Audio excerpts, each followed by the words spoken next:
Merci. Je commence par laver les mains, comme la dernière fois. Je précise également que ces mains-là, je ne les ai pas donnés à mon ami Mas. Juste dit bonjour. Voilà, donc, très chers élèves, dans l'étude du moteur asynchrone triphasé, la dernière fois, nous avions vu jusqu'au glissement. Alors, ceci nous permet d'aborder aujourd'hui l'avant-dernière étape qui est le bilan énergétique. Donc, au grand 4, nous allons voir le bilan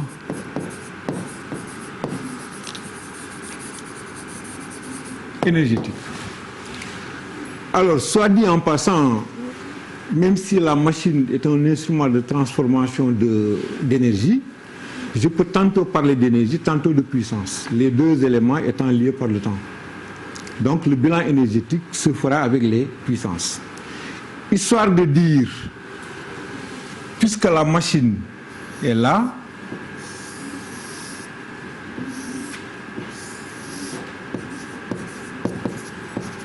ça c'est le symbole de moteur asynchrone triphasé.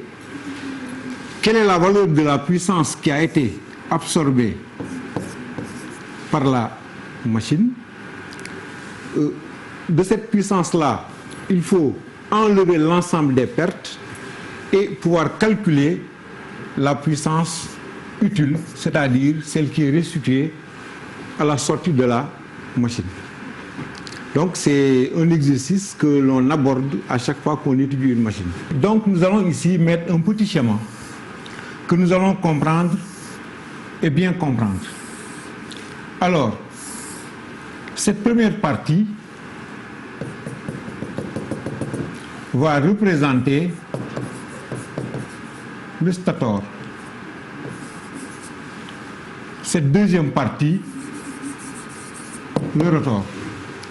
Et là, il est très facile de comprendre que la puissance est encaissée au niveau du stator sous forme électrique, mais qu'elle est restituée au niveau du rotor sous forme mécanique. Donc nous allons aller très vite, parce que là, ce n'est pas très difficile à comprendre. Donc nous allons mettre le masse, ça c'est le symbole de moteur asynchrone triphasé, absorbe PA. Pour la puissance absorbée, nous avons juste besoin, puisque le moteur est alimenté sur 3 phases, vous l'avez déjà vu en classe de première, chers élèves, nous prendrons simplement la tension entre phases qui est très facile à mesurer. Et le courant en ligne également, qui est le courant qui est à l'extérieur, qui est très facile également à mesurer. Donc le masse absorbe PA. PA est égal à U fois I fois racine de 3 fois cos phi. Racine de 3 est une valeur que l'on peut déterminer. Cos phi, c'est le facteur de puissance de la machine qui est toujours donné par le constructeur. Donc voilà ce que le moteur asynchrone absorbe. Maintenant, cette puissance-là, PA, est absorbée ici, égale U, I, racine de 3, cos phi. Alors, avant que cette puissance ne passe du stator au rotor, le stator va avoir des pertes. Et les pertes ont toujours la même structure, tout le monde le sait. Il y a ce qu'on appelle les pertes Joule, dues à la présence des résistances indésirables dans les circuits, et les pertes fer qui sont dues à ce qu'on appelle les phénomènes d'hystérésis et de courant de Foucault. Donc c'est toujours les mêmes pertes. Alors ici donc, nous allons mentionner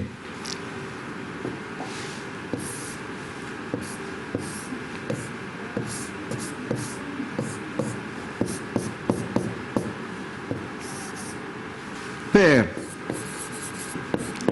au niveau du stator.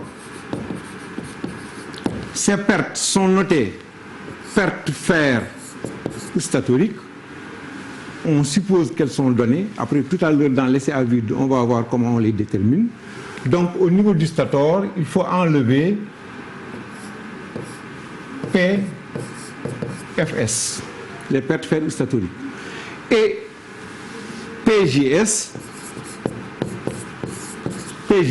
ce sont les pertes statoriques. Ces pertes-là, on peut bien les calculer. Il nous faut soit connaître la résistance d'un enroulement, c'est des exercices que vous faites en triphasé. Si vous connaissez la résistance d'un enroulement, il faut compléter par le couplage. Alors, si on connaît la résistance d'un enroulement, on a PJS égale soit 3 fois RI au carré si c'est un couplage étoile, parce qu'il s'agit de prendre la résistance R1 et de voir la puissance qu'elle absorbe et de multiplier par 3. J'ai fait la précision pour la raison suivante, c'est que ce sera R fois I au carré seulement si nous sommes en couplage triangle. C'est qu'entre le courant triangle et le courant étoile, le courant qui passe dans les enroulements, il y a un rapport de racine de 3. Et si on élève au carré, le 3 s'en va. Donc attention, là il s'agit bien de la puissance perdue par F joule au total au niveau du stator. Maintenant, si on ne connaît pas la résistance d'un enroulement, mais qu'on connaît la résistance mesurée entre deux phases, on n'a plus besoin même du couplage. En ce moment-là, on a R fois I au carré multiplié par 3 demi, R fois I au carré fois 3 demi. Ici, quel que soit le couplage,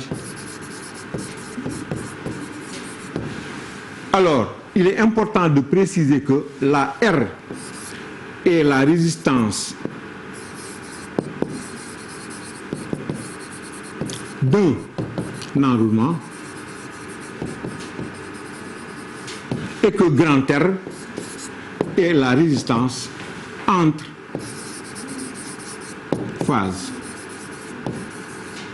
Voilà, entre deux phases au moins.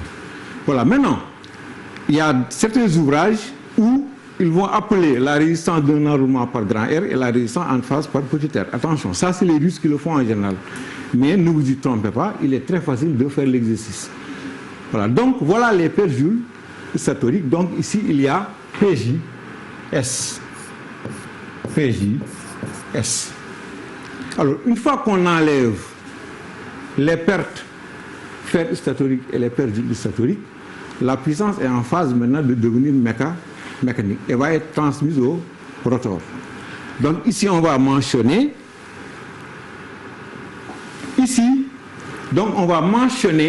et transmet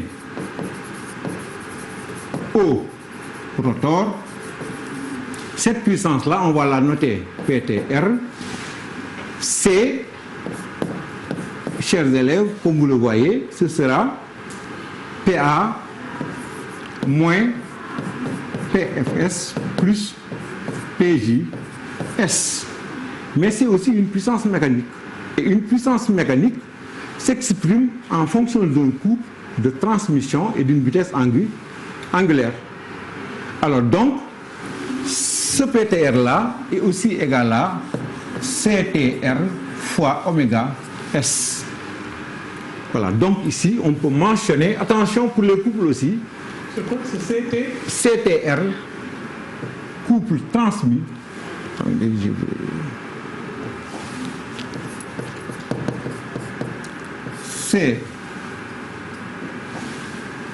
CTR, couple transmis, fois oméga S.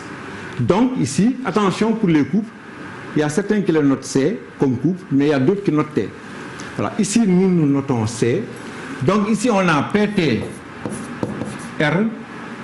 égale à CTR fois oméga S. Voilà la puissance que le stator cherche à donner au rotor. Mais le rotor va lui dire, écoute-moi bien, tu veux me transmettre une puissance mécanique. Voilà, avec le couple de transmission, je n'ai pas de problème. Je prends sous ton couple de transmission. Mais moi, rappelle-toi que je ne tourne pas à la même vitesse que toi. Conséquence, moi, je prendrai CTR, mais fois oméga R, mon oméga à moi. Parce que je ne peux pas tourner à la même vitesse que toi. Ici, on voit aisément que entre ces deux puissances-là, il y a une différence. Cette différence est perdue par effet Joule au niveau du rotor et à cause du glissement. Cette différence s'appelle S note PJ R. Donc on va mentionner que la transmission de puissance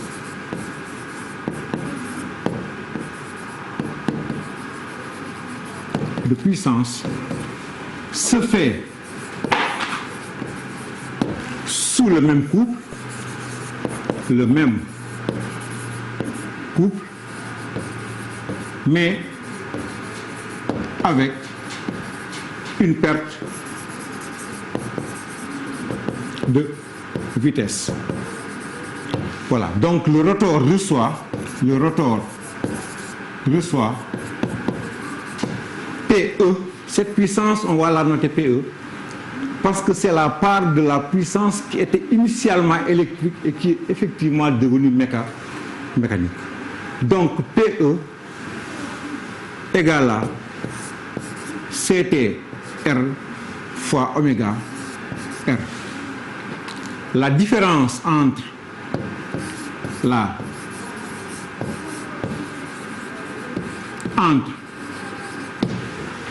PTR et PE est perdue par effet Joule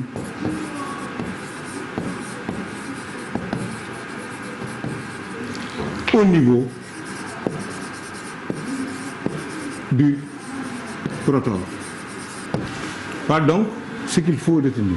Alors, on a presque fini, mais on peut donner une expression beaucoup plus facile à manipuler de PJS. Regardez bien. On a PJR égale à PTR moins PE. Je peux remplacer chacune de ces deux puissances par son expression pour avoir CTR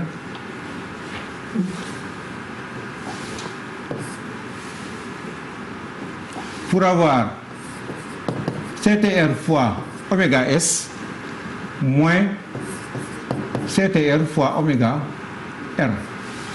Voilà, et là on peut mettre, chers élèves, ici tout le monde voit que CTR étant un terme commun, on peut le mettre en facteur.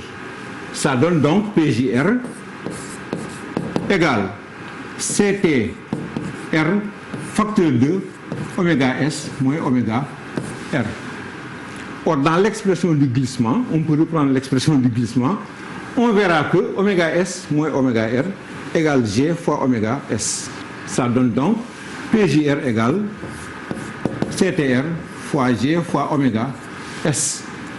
Et en jouant sur les propriétés de la multiplication, la commutativité et la distributivité notamment, on va voir que ici, on n'a rien d'autre que G fois CTR fois oméga S. Or, CTR fois oméga S n'est rien d'autre que la puissance transmise. Donc, on a une formule extrêmement importante, PJR plutôt,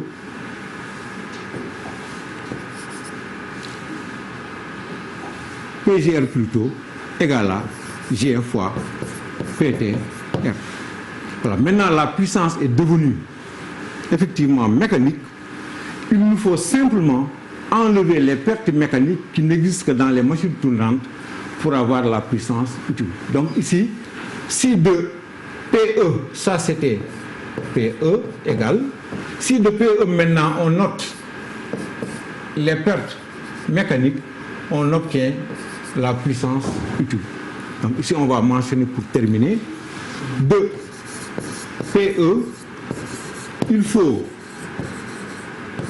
ôter les pertes mécaniques PM pour avoir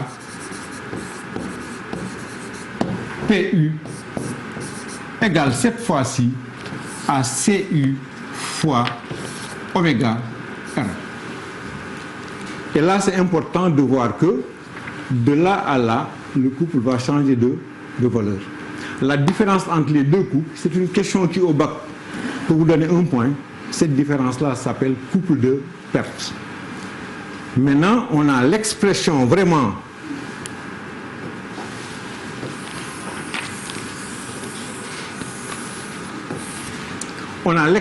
du rendement, le rendement, qui est l'objectif de toute étude de bilan énergétique. Le rendement neta est égal à PU sur PA. Là, nous avons fait PA moins somme des pertes sur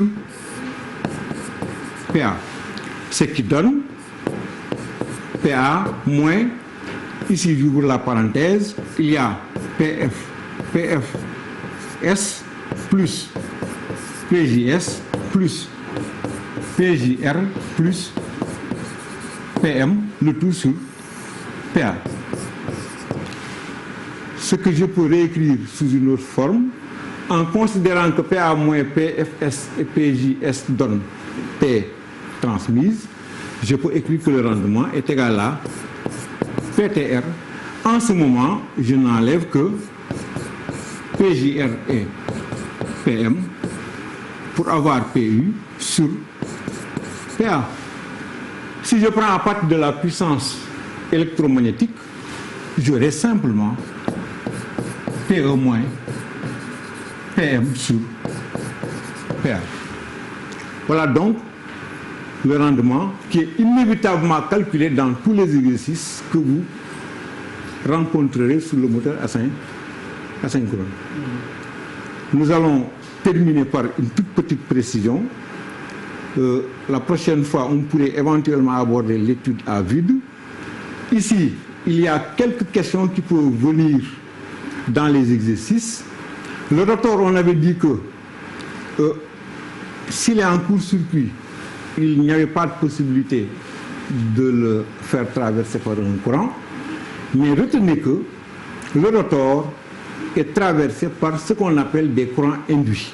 Alors ces courants-là ont une fréquence, la fréquence des courants rotoriques. Donc on le met en annexe, en nota, si vous voulez, ou bien sous forme de complément.